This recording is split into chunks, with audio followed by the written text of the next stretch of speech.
Indústria cultural. As crianças são as maiores vítimas desse tipo de imposição doutrinária. Os meios de comunicação também utilizam, explícita ou sorrateiramente, esse tipo de metodologia de formação de identidade. Pode-se classificar como covardia esse método, porque é algo que não possibilita a negação ou a rejeição. Simplesmente nosso subconsciente capta as informações, quer queiramos ou não. Bom, indústria cultural foi um termo cunhado na década de 40 do século passado por Adorno e Horkheimer, no livro traduzido aqui para o Brasil com o título Dialética do Esclarecimento. Então tem ali um artigo onde esse termo aparece. A indústria cultural, como dita por esses autores, que fazem parte da Escola de Frankfurt, visava abarcar toda a indústria cinematográfica, de televisão, de rádio, jornalística, editorial.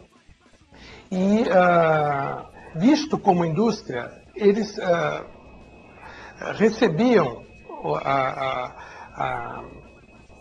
o poder dessa fala, dessa indústria, como alguma coisa preocupante e que os cientistas sociais deveriam se ater, e vários estiveram preocupados com essa temática, no que isso poderia afetar o comportamento das sociedades.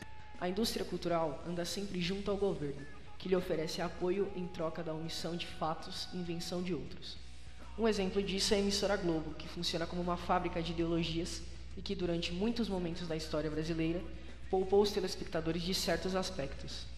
Durante a manifestação das Diretas Já, movimento que pretendia o fim da ditadura, o jornal Globo alegou que a multidão formada na Praça da Sé estava sendo causada devido ao aniversário de São Paulo.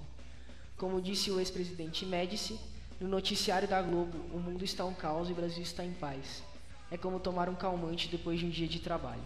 Primeiro surge a sociedade de massas, em que as massas entram na política, as massas começam a fazer parte do contingente industrial, das sociedades industrializadas, e depois começa a aparecer para essas massas, que surgem como ator importante na política, uma série de produtos dirigidos à massa. Quer dizer, primeiramente através da literatura de massa, né, que meio que acompanha um pouco a expansão do jornalismo, que vai se tornar também um fenômeno de massa, e a alfabetização geral das sociedades.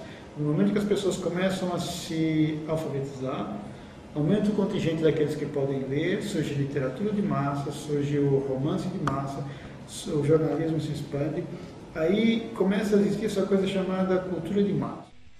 A chegada da cultura de massa, porém, acaba submetendo as demais culturas a um projeto comum e homogêneo, ou pelo menos pretende essa submissão. Por ser produto de uma indústria de porte internacional e mais tarde global, a cultura elaborada pelos vários veículos então surgentes esteve sempre ligada intrinsecamente ao poder econômico do capital industrial e financeiro.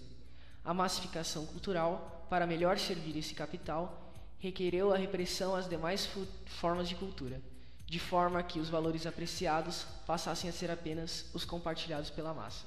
Que é uma cultura feita de uma forma indistinta, não há diferenciação de sexo, idade, posição social, ou seja, é uma coisa mais ou menos pasteurizada. O que marca um pouco a cultura de massa é uma coisa que esse produto que não tem muita estratificação. Quer dizer, ele pega um pouco a ideia de massa como massa culinária, massa de pão, que você mexe, junta os ingredientes, fica uma coisa só. pastosa, uniforme, diferenciada. E pega a ideia de que você está preparando alguma coisa para massas, né? Para as massas, para a grande população que é vista como um grande contingente indiferenciado, quase um formigueiro, assim, que você não identifica personalidades, individualidades, mas todos compõem um conjunto mais ou menos extenso e indistinto. Tudo isso forma um pouco esse conceito, cultura de massa, que é uma cultura feita para as massas e feita através de um modo de produção massificante, né? Ou seja, que pasteuriza, que uniformiza, que homogeneiza as coisas de um sentido em que você tem uma grande quantidade de produtos que valem para todos, apesar de na forma de venda, de promoção, eles se dirijam a uma pessoa individualizada, ao você, né? Você, para você este livro, para você este jornal, para você este produto. Como consequência das tecnologias de comunicação aparecidas no século XX e das circunstâncias geopolíticas configuradas na mesma época, a cultura de massa desenvolveu-se a ponto de ofuscar os outros tipos de cultura anteriores e alternativos a ela.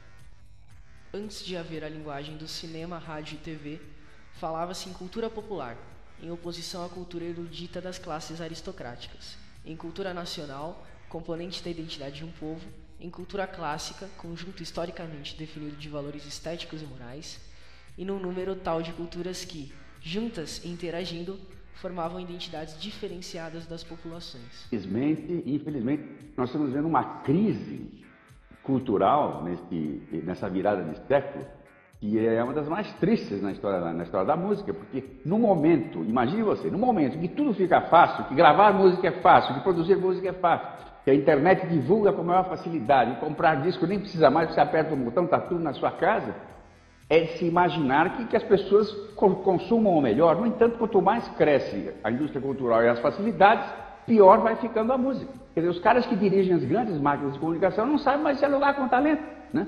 Ao contrário do que acontece na tecnologia, né? Que hoje em dia é uma maravilha, os aparelhinhos que surgem, os iPhones, iPods, não sei o quê, e quanto mais vende, melhor fica, mais barato fica, menor fica, etc. Na música, quanto mais a coisa se